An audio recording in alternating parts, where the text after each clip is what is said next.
இன்னைக்கு மார்னிங்கே இந்த நியூஸ கேட்டு அப்படியே நொறுங்கி போச்சுங்க. ஆல்ரெடி நைட்ல ஒரே இடி, மின்னல், மழைன்னு சத்தம். அதுல தூக்கமே வரல. ஒரே ரெஸ்ட்லெஸ்ஸா தான் இருந்துச்சு. யூசுவலி எந்திரிச்ச உடனே நான் ஃபோன பாக்க மாட்டேன். இன்னைக்கு என்னடா தூக்கமே வரலையேன்னு பார்த்தா, இந்த ஏர் இண்டியா ஃப்ளைட் கிராஷ். நெனச்சாலே பதறுது. இன்னைக்கு தேர்ஸ்டேங்கிறதுனால சாய்பாபாவுக்கு ஃபாஸ்டிங் இருப்போம் நானும் என் ஹஸ்பண்டும். இன்னைக்கு சுத்தமா மனசே கேட்கல. சரி கோவிலுக்கு போயிரலான்னு முடிவு பண்ணி கிளம்பியாச்சு. வெங்கடேஸ்வர சுவாமி டெம்பிள்னு கூகுளில் போட்டிங்கன்னா வரும். சீடார் பார்க்கில் இருக்குது. அதே காம்ப்ளெக்ஸில் தான் இருக்குது இந்த சாய்பாபா கோவில். 11லேருந்து 1 மணி வரைக்கும் தான் இன்றைக்கி விரதம் முடிக்கிறவங்க வந்து அப்படியே பிரசாதம் கொண்டு வந்து டிஸ்ட்ரிபியூட் பண்ணிடுவாங்க. மனசே ரொம்ப பாரமாக இருந்துச்சு. எல்லா உயிருக்காகவும் பிரார்த்தனை பண்ணிட்டு தான் வந்திருக்கேன்.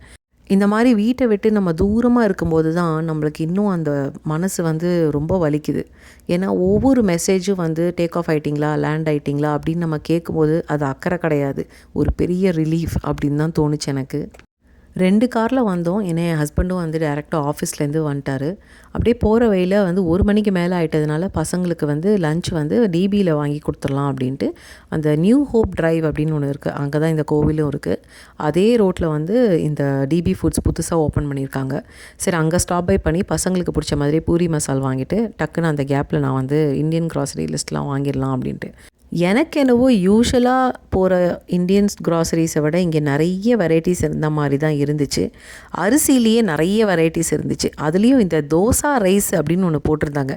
அது என்னடா அப்படின்னு வந்து பார்த்தாக்கா ஒன்றும் இல்லைங்க. தோசா ரைஸும் இட்லி ரைஸும் கிட்டத்தட்ட ஒன்று தான்.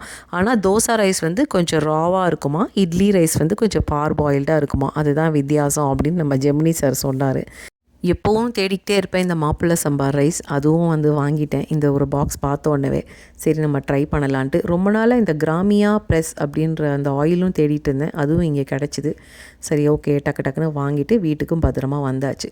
சரிங்க, நம்ம நாளைக்கு ஒரு ஷார்ட்ஸில் பார்க்கலாம். எல்லோரும் பத்திரமா இருங்க. டேக் கேர், பாய்.